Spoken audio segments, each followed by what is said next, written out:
Hello and अस्सलाम वालेकुम to everyone, welcome back to JK civil services. So dear friends, चलिए start करते हैं हम अपना प्रैक्टिस सेट नंबर 2 जो कि बेस्ड रहेगा हमारे मैथमेटिक्स, स्टैटिस्टिक्स एंड इकोनॉमिक्स। ठीक है, तो कुल मिलाकर 30 क्वेश्चंस पूछे जाने हैं यहाँ से। और इस प्रैक्टिस सेट में जो कि मैंने आपके लिए लाया है, क्वेश्चंस फ्रेम किए हैं previous year as well as expected questions है। ठीक, तो आप अपना टारगेट बनाइए, रखिए 27 प्लस। आने वाली वीडियोस में मैं आपको कैसे ये 30 तक अचीव कराऊंगा, वो मेरी जिम्मेदारी है, आप बस बने रहिए। अच्छा, मेरे साथ साथ वीडियो को आप पॉज कीजिएगा और खुद क्वेश्चंस को पहले अटेम्प्ट करना। ठीक, और देन उसके बाद मेरा एग्जाम ओरिएंटेड अप्रोच देखना है कि कैसे आपको करना है। एग्जाम ओरिएंटेड अप्रोच सीखना काफी इंपॉर्टेंट हो जाता है, क्योंकि आपको ये रियलाइज हुआ होगा वीएलडब्ल्यू एग्जाम में क्वेश्चंस आने के बावजूद भी बहुत सारे एस्पिरेंट्स का पेपर रह गया, छूट गया। तो without wasting much time, let's get started. आज हम स्टार्टिंग करते हैं हमारे स्टैटिस्टिक्स से। ओके, चलिए जी। कहता है under primary data dash dash inquiries have to be conducted to gather the data. जब हम प्राइमरी डाटा करते हैं, कलेक्ट करते हैं, तो हमें कौन सी इंक्वायरीज कंडक्ट करनी पड़ती है? ठीक है, डाटा को गैदर करने के लिए। Option are fresh, old, confidential, irrelevant. ठीक है, तो ऑप्शन फर्स्ट इसका करेक्ट आंसर है, जो कि आपने अटेम्प्ट किया होगा। ओके, चलिए जी second. If the mean of 3, 5, 6, 10, 12 and x is 7, then calculate the value of x। आपको x की वैल्यू हमने बतानी है। ठीक, मीन इसका कितना है? आप बोलोगे सर 7, यानी कि x बार हमारे पास 7 है। ये बराबर होगा सम ऑफ ऑब्जर्वेशन, यानी कि कितने हैं? 1, 2, 3, 4, 5 और 6। ठीक है, यानी कि 3 + 5 + 6 + 10 + 12। ठीक है, डिवाइड बाई 6। और हमारे पास एक और ऑब्जर्वेशन है x। राइट, ये हम कह सकते हैं 42 इज इक्वल टू व्हाट? 3 तो 5 8 6 14 10 24 24 और 12 कितने हो गए? 36। 36 प्लस x, तो x की वैल्यू 36 यहां चला जाएगा और x की वैल्यू आपको 6 मिल जाएगी। 6 is the correct answer. Right, are you getting my point? चलिए नेक्स्ट क्वेश्चन बनाइए। स्टैटिस्टिक्स के सारे प्रीवियस ईयर क्वेश्चन से आपको यहां पे मिलेंगे। चलिए बनाओ। Dash dash leads to fallacious conclusion as it inflates the number of potential mothers। ठीक है, अब देखो, आपने अगर पूरा ये पढ़ा भी नहीं है तब भी आप इसको कैसे बना सकते हो। यहां पे फोकस करो पोटेंशियल मदर्स। पोटेंशियल मदर्स कौन सी होती है? हमारी जो बर्थ होती है फीमेल। ठीक है, फीमेल्स की, फीमेल चाइल्ड। ठीक है, तो उन वही तो पोटेंशियल मदर्स होती है फ्यूचर में। और जब हम बर्थ रेट देखते हैं विद रेस्पेक्ट टू फीमेल्स, ठीक है, तो वहां पे हम सिर्फ और सिर्फ रिप्रोडक्शन रेट लेते हैं। तो दो ऑप्शन तो हट गए, स्पेसिफिक फर्टिलिटी रेट हट गया, जनरल फर्टिलिटी रेट हट गया। ठीक है, अब आपको दो ऑप्शन रह गए। ठीक, तो फिर से स्टेटमेंट पढ़ते, कहता है डैश डैश यानी कि ब्लैंक लीड्स टू फेलिशियस कंक्लूजन। ये हमें एक फेलिशियस कंक्लूजन देता और ये इन्फ्लेट करता है, यानी कि ये ज्यादा दिखाता है नंबर ऑफ पोटेंशियल मदर्स को। क्योंकि बच्चे अगर सपोज 100 पैदा हुए, ठीक है, अब ये जरूरी नहीं है 100 गर्ल चाइल्ड जो है ये 100 के 100 सर्वाइव कर पाएगी पूरी लाइफ में, या ये 100 के 100 यहीं पे रहेंगे, या 100 के 100 मतलब माइग्रेट नहीं होंगे, या फिर ये मतलब 100 के 100 जरूरी है शादी ही करेंगे और जरूरी है हर किसी से बच्चे पैदा होंगे और वो पोटेंशियल मदर बनेगी। तो इस चीज को इग्नोर किया जा रहा है। ठीक है, इसको कंसिडर नहीं किया जा रहा है, तो इसीलिए ये इन्फ्लेट कर रहा है। तो इसका करेक्ट आंसर, ये सारी चीजें कहां पे होती है? ग्रॉस रिप्रोडक्शन रेट में। बताइए समझ? इस तरीके से थोड़ा सा सोचना पड़ता है हमें एग्जाम में। ओके, तो चलिए जी नेक्स्ट क्वेश्चन बनाओ। कहता है a boy is known to speak truth 2 out of 3 times। ही throws a dice and reports that it is a 3। What is the probability that it is actually a 3? कहता है एक boy होता है, वो जाना जाता है 3 में से 2 बार सच बोलने के लिए। अगर वो 3 बार कोई बात बोलेगा, 2 बातें सच है। कहता है उसने थ्रो करी एक डाइस और बोला कि 3 आ गया। तो आप मुझे प्रोबेबिलिटी बताइए कि एक्चुअली ये 3 है, उसकी प्रोबेबिलिटी कितनी? तो ये जो क्वेश्चन आया हुआ है बेज थ्योरम पे आया हुआ है। ओके, तो वो फार्मूला आपको याद है तो आप बना सकते हो, नहीं याद है तब नहीं बना सकते। लेकिन मैं इसका पोस्टमार्टम करके एक सिंपल सा रिजल्ट निकाला हूं, वो आप समझिए। ठीक, तो हम बोलेंगे ये हो गया प्रोबेबिलिटी यानी कि ट्रुथ की, और ये हो गया नॉट ट्रुथ। या आप इस तरीके से लिखो, ट्रुथ मतलब हो गया यस, और नॉट ट्रुथ यानी कि ट्रुथ नहीं है, तो उसका मतलब मैं लिखूंगा नो। ठीक, अब ये जाना जाता है 2/3, यानी कि 3 में से 2 बार ये ट्रुथ बोलता है। ठीक है, ये हो गया एक चीज। और अगर 3 में से 2 बार ये सच बोलता है तो एक बार क्या बोलता है? 3 में से गलत, झूठ बोलता है। ओके, अब इसने बोला है कि 3 है। ठीक है, डाइस इसने रो करी और 3 आ गया। 3 की पॉसिबिलिटी कितनी है, प्रोबेबिलिटी कितनी है, डाइस को आप बोलोगे सर 1/6, ये मुझे बोलने की जरूरत नहीं होनी चाहिए। तो नो की प्रोबेबिलिटी पॉसिबिलिटी क्या है, आप बोलोगे सर 5/6, 5/6। बस अब हम प्रोबेबिलिटी निकालेंगे, ठीक है। तो हमें क्या बोलना है, what is the probability that it is actually a 3, यानी कि यस पे हम फोकस करेंगे। एक्चुअली ए 3 मतलब 2/3 इंटू ये 1/6 डिवाइड, नीचे नीचे हम टोटल लेते हैं ना, तो 2/3 इंटू 1/6, 2/3 इंटू 1/6 प्लस करेंगे 1/3 इंटू 5/6। ओके, अब देखो ये कट जाएगा तो 1/9 ऊपर आ जाएगा, और नीचे यहाँ 1/9 आ जाएगा, और यहाँ पे 5 1 5, यानी कि 5/18 आ जाएगा।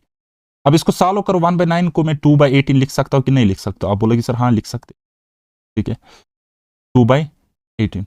अब देखो 7/18 नीचे आ गया, ऊपर आ गया 1/9 और नीचे आ गया 7/18, ठीक। तो अब देखो ये इससे कट जाएगा 2 बार, एंड प्रोबेबिलिटी क्या निकल के आ गई, 2/7, ठीक है। तो ये इसका करेक्ट आंसर हो जाएगा। इस तरीके से बना सकते हो, कैलकुलेशन खुद भी कर सकते हो, इससे फास्ट कर सकते हो, कोई मसला नहीं है। चलिए ये वाला बनाओ।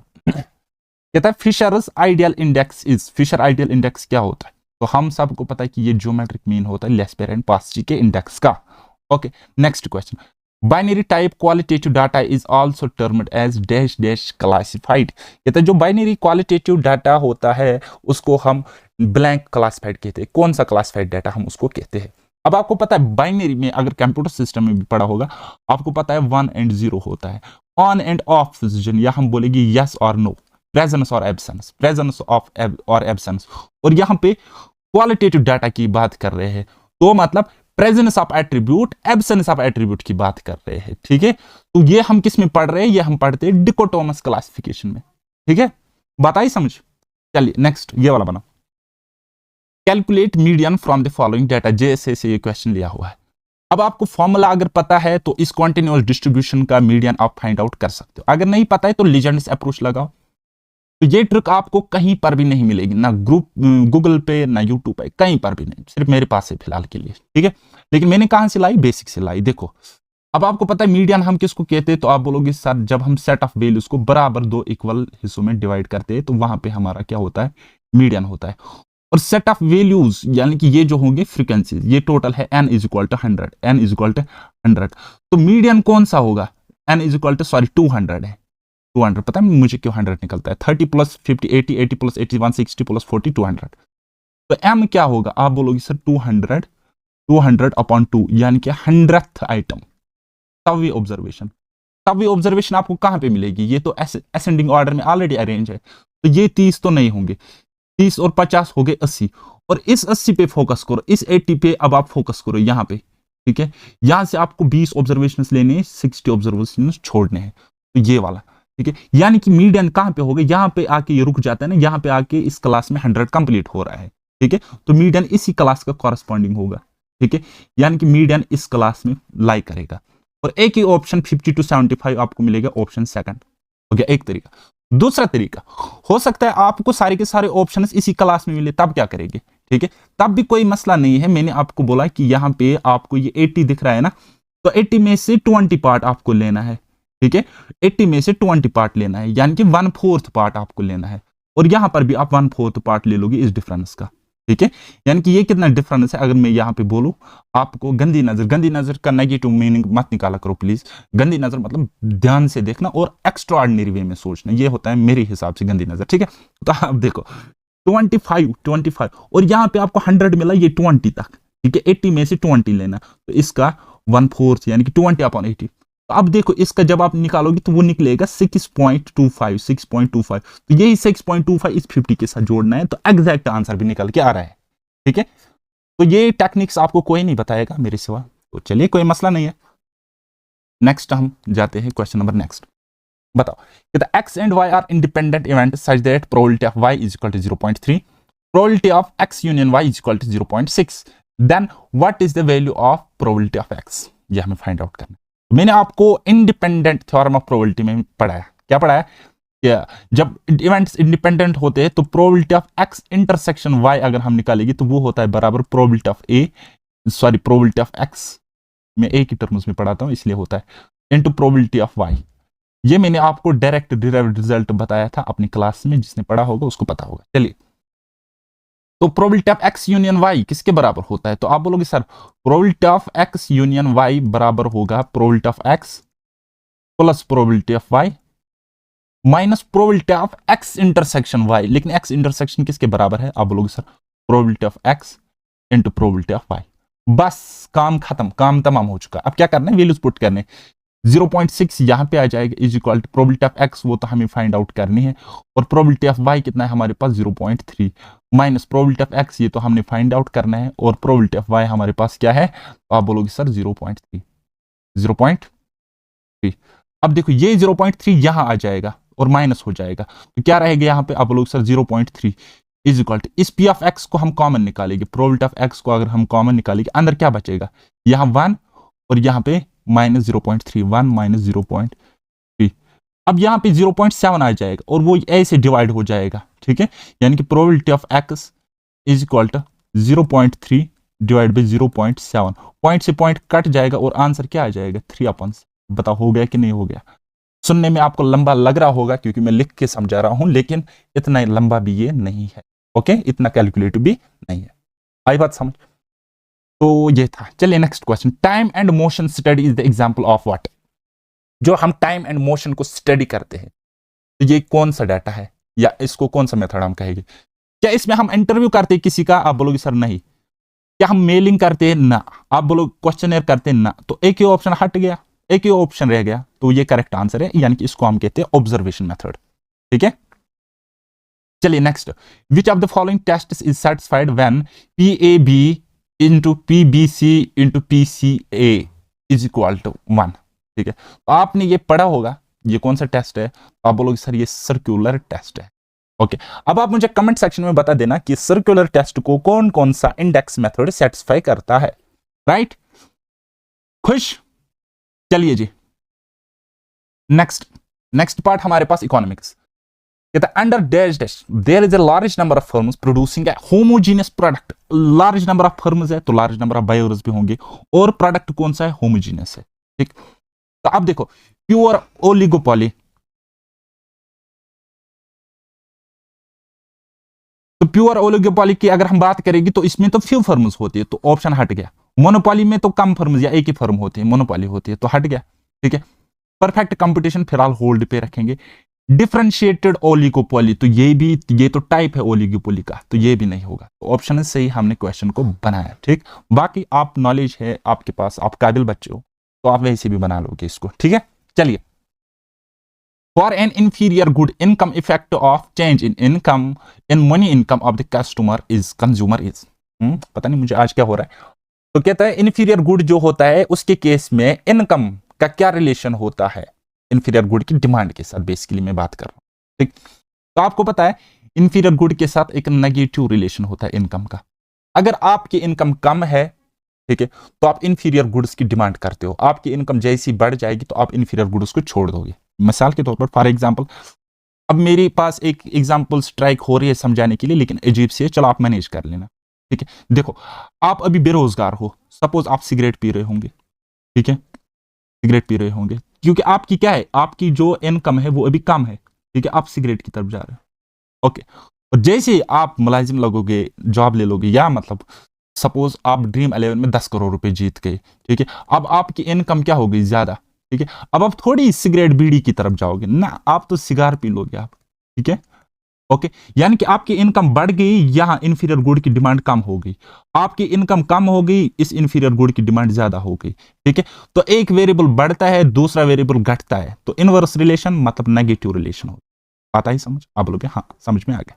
चलिए बनाइए वाला सवाल, which factor is considered as the primary और ओरिजिनल फैक्टर्स ऑफ प्रोडक्शन? तो आपको दिखते ही समझ आया होगा, लैंड है इसका answer. Which factor induces the movement of the economy from one production possibility करो टू अनदर?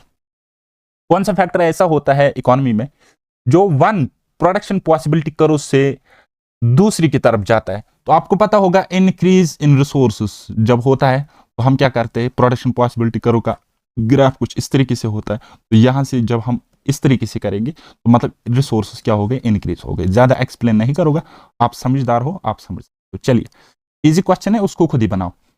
चलिए ये वाला, the new industrial policy of 1991 gave the firms automatic permission for direct foreign investment up to %% of the foreign equity। Actual question है, इसका कोई shortcut नहीं होता है। अगर आपने न्यू इकोनॉमिक रिफॉर्म्स पढ़े हैं, एलपीजी पढ़ा है, 1991 पढ़ा है, तो आपको पता होगा कि जो परमिशन दी गई है डायरेक्ट फॉरेन इन्वेस्टमेंट, ठीक है, तो उसको 51% तक फॉरेन इक्विटी मिली।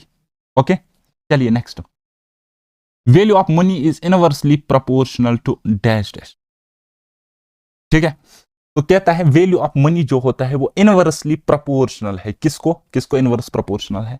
ठीक, आपने अगर इन्फ्लेशन पढ़ा होगा, इन्फ्लेशन अगर आपने पढ़ा होगा, तो इन्फ्लेशन में क्या होता है कि अगर प्राइसेस हमारे बढ़ जाते हैं, इन्फ्लेशन में तो प्राइसेस बढ़ जाते हैं, और वैल्यू ऑफ जो मनी होता है, वैल्यू ऑफ जो रुपीज होता है, वो क्या कम हो जाता है।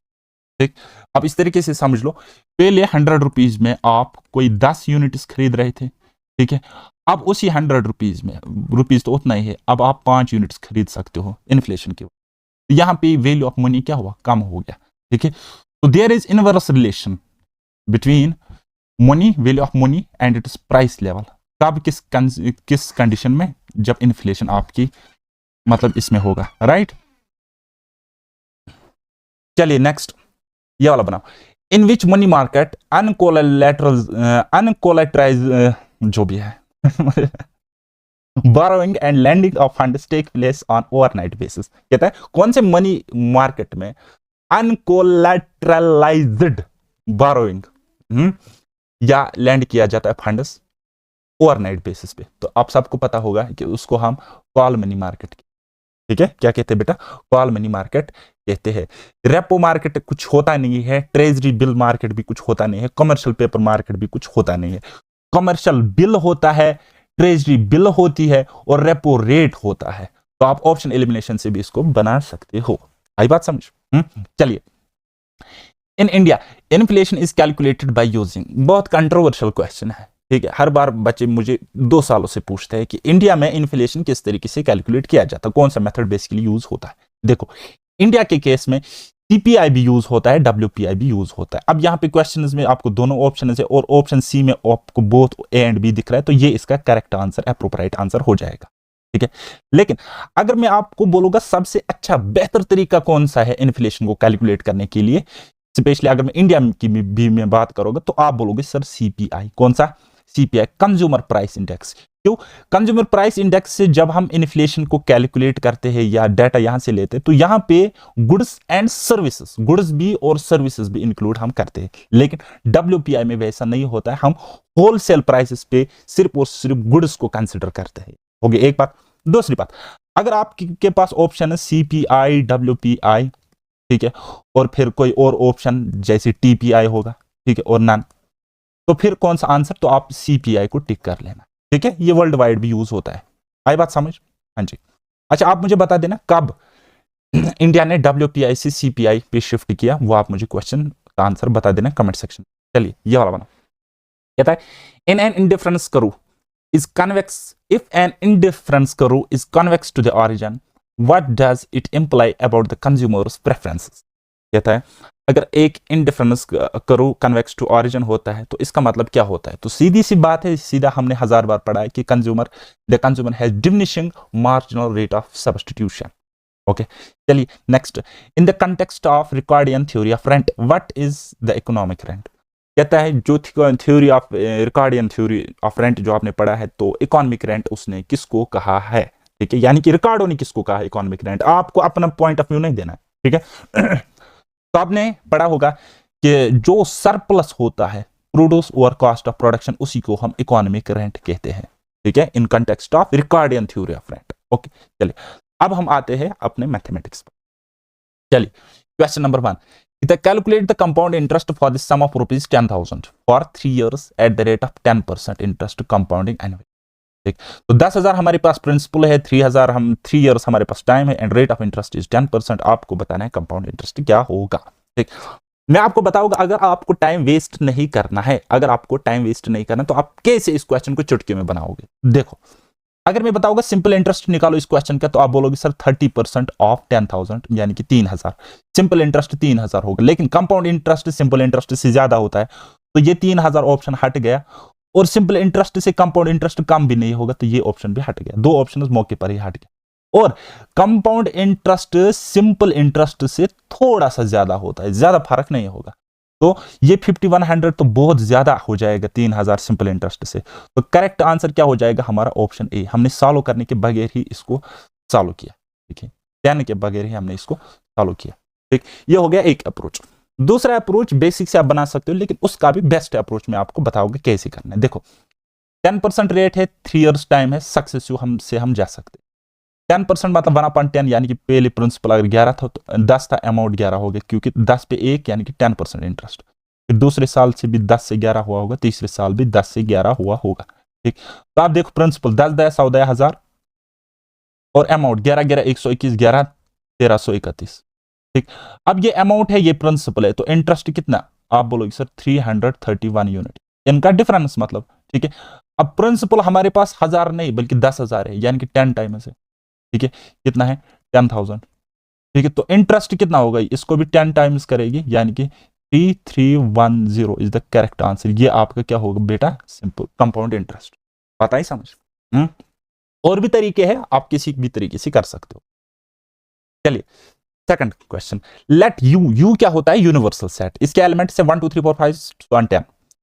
तो इफ ए सेट है एक, उसमें एलिमेंट से 2 4 6 8 10 इवन नंबर्स है इसके लिए। ठीक है, what is the complement of A? ठीक है, कंप्लीमेंट ऑफ ए नॉट। ठीक है, या कंप्लीमेंट ऑफ ए, आप सोच लो कि कंप्लीमेंट इसका निकालना है, पता नहीं मैंने क्यों इसको ये लगाया। ठीक है, ये ब्रैकेट में रखते हैं, कंप्लीमेंट ऑफ ए या ए नॉट। ठीक है, तो आप इसका कंप्लीमेंट मुझे बता दीजिए। ठीक है, okay, complement of A, complement of A आपको निकालना है ना। ठीक है, यानी कि वो एलिमेंट्स, वो सेट जिसमें ए के एलिमेंट्स नहीं होंगे, ये वाले एलिमेंट्स नहीं होंगे, तो ऑप्शंस उठाएंगे। ठीक है, अब देखो सेकंड ऑप्शन में तो 2 आ रहा है, तो हट गया, ये भी हट गया, और 5 तो होगा नहीं क्योंकि ये 5 है और यूनिवर्सल 10 एलिमेंट्स है, तो ये भी नहीं होगा, तो ये इसका करेक्ट आंसर है। ठीक है, ये इसका करेक्ट आंसर है। अब आप इस क्वेश्चन को अगर इसी तरीके से कंसिडर करोगे जैसे ये दिया है, ठीक है, क्वेश्चन कुछ भी आ सकता है, ये बोलता है कंप्लीमेंट ऑफ ए कंप्लीमेंट। ठीक है, ए कंप्लीमेंट का कंप्लीमेंट, ये कुछ इस तरीके से बन सकता है, ए कंप्लीमेंट का कंप्लीमेंट। ये आप इसका आंसर मुझे आप कमेंट सेक्शन में बता देना क्या होगा फिर। ठीक है, चलिए ज्यादा टाइम वेस्ट नहीं करते हैं, next question. The system of equations is an example of. ये सिस्टम ऑफ इक्वेशंस क्या है?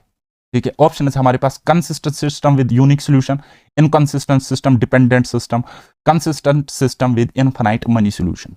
अगर हम इन दोनों इक्वेशंस को थोड़ी साफ नजर से देखते हैं, ठीक है, क्या होगा?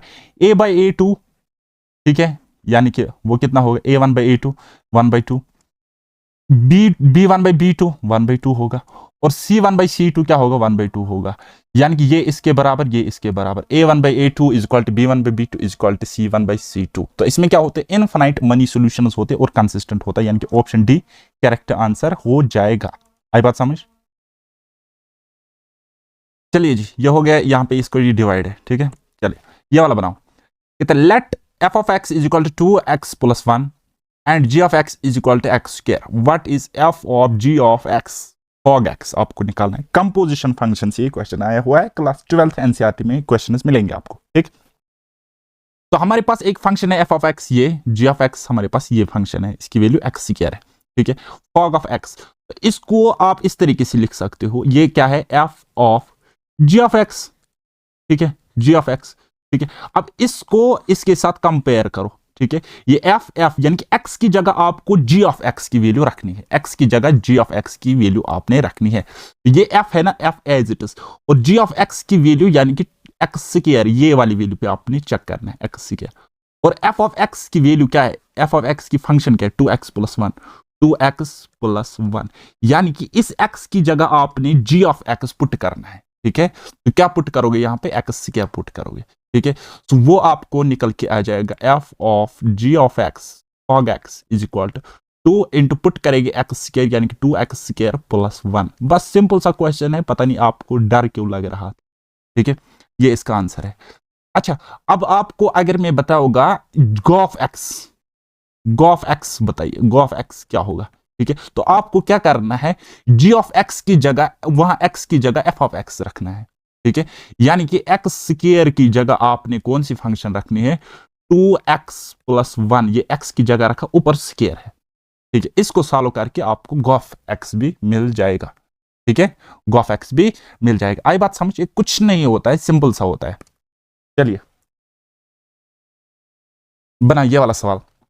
कहता है the distance between points, P एक पॉइंट है 2,1, Q एक पॉइंट है x,4 is 5 units, what is the possible value of x। देखो, एक हो गया मतलब सिंपल सा तरीका, दूसरा हो गया लीजेंड्स अप्रोच, लीजेंड्स अप्रोच। तो हम कह सकते हैं एक हो गया सिंपल तरीका, x-2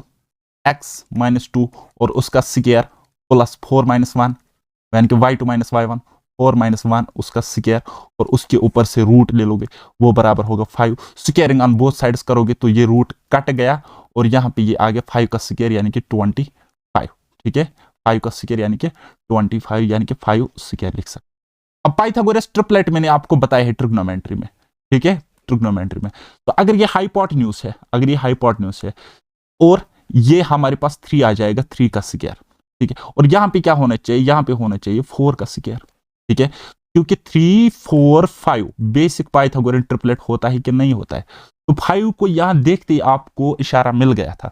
अब देखो 4-1 3 होता है, तो नेक्स्ट वैल्यू क्या होनी चाहिए, 4 होनी चाहिए। सो x-2, एक्स की क्या वैल्यू रखेगी जिसे 2 सब्ट्रैक्ट करेगी और हमें 4 मिलेगा, तो आप बोलोगे सर 6। इजी सा क्वेश्चन।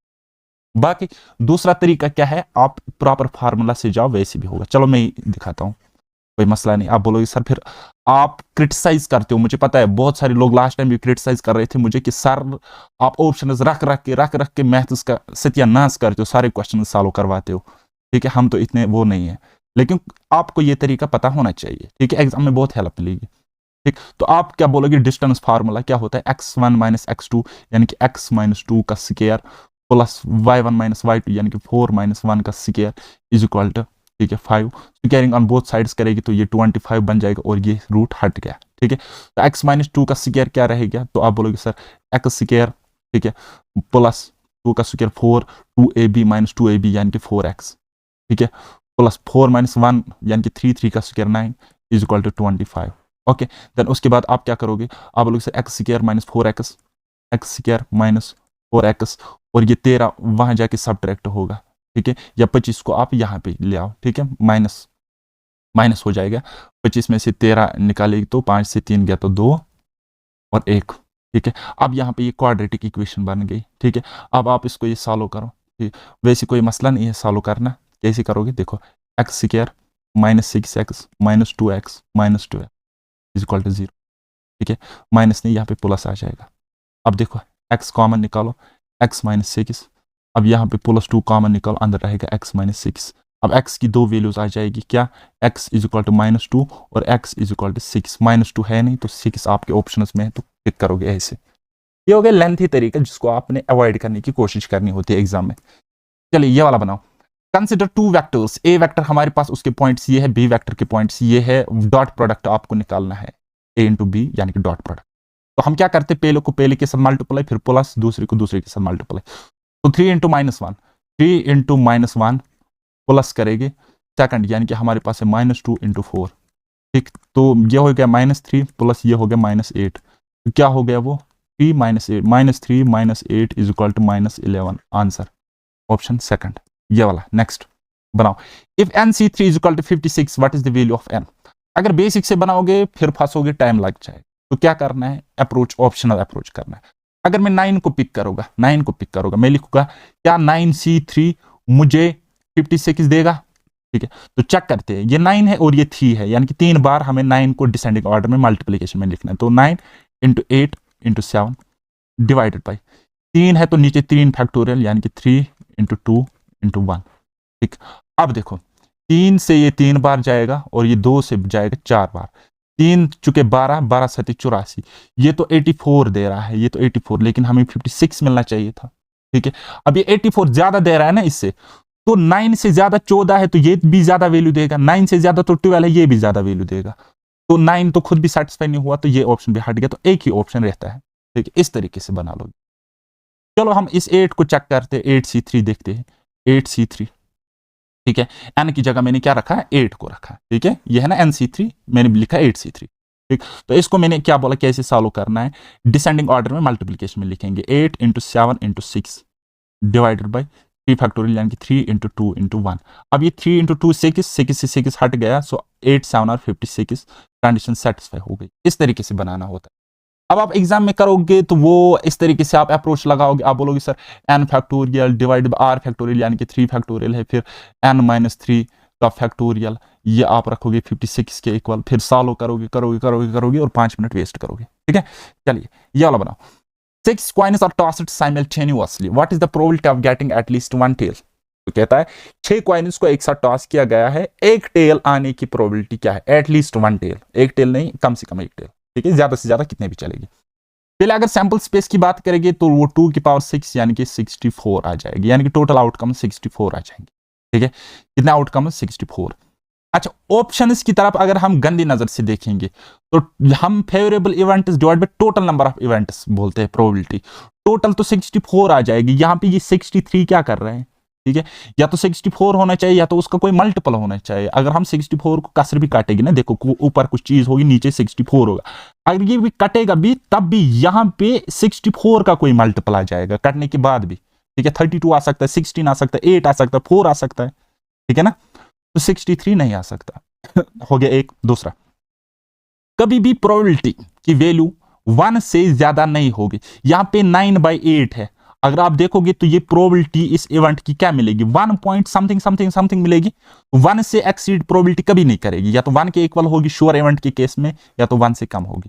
ठीक है, तो 2 ऑप्शन तो एलिमिनेट हो गए। ठीक है, अब बच गए 2 ऑप्शन, तो आप इनमें से बता सकते हो। ठीक है, वैसे भी आपके अगर गैस पावर अच्छा है तो एटलीस्ट 1 टेल है ना। ठीक है, तो एक आउटकम आपको ऐसा होगा जिसमें कोई टेल नहीं होगा, तो वो आउटकम कैसा होगा, head head head head head head. एक सैंपल, एक इवेंट ऐसा होगा जिसमें कोई भी टेल नहीं होगा, बाकी के सारे ऐसे इवेंट्स होंगे, ऐसे आउटकम्स होंगे, ऐसे फेवरेबल इवेंट्स होंगे जहां पे या तो एक टेल होगी या तो एक टेल से ज्यादा होगी। ठीक है, टोटल अगर 64 है, एक में 0 टेल है, दैट मींस एटलीस्ट 1 टेल कितने में होंगी, 63।